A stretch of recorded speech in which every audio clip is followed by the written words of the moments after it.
Square. ఇప్పుడు ఏ power of n formula ఏంటి differentiate కి n ఇంటూ a కదా. ఇక్కడ పవర్స్ లో ఉన్నది ఫ్రంట్ వస్తుంది 2a. ఇది మొత్తం a అనుకుంటే a పవర్ ఆఫ్ 2a.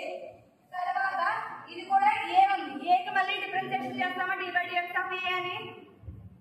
మరి x స్క్వేర్ ఫార్ములా రా uv ఫార్ములా తెలీదా?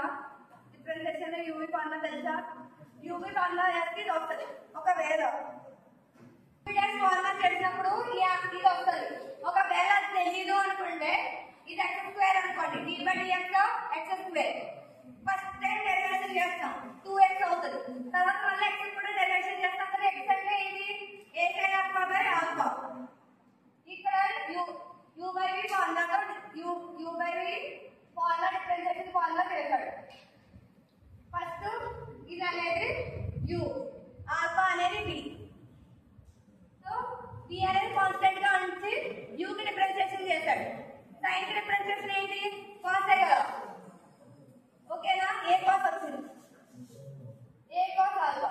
అలానే మళ్ళీ u ని అలా ఉంచేసి ఆల్ఫా కి v కి డిఫరెన్షియేషన్ చేశాడు. ఆల్ఫా వాల్యూ ఎంత? ఆల్ఫా కి డిఫరెన్షియేషన్ చేస్తే దేంతో మనం డిఫరెన్షియేషన్ చేస్తున్నామో వాల్యూ అనేది 1 అయిపోతుంది కదా. సో ఇంకా ఆల్ఫా మిగలలేదు. బై b స్క్వేర్ అంటారు. అర్థమైందా? b differentiation of u minus u differentiation of v whole by b square formula.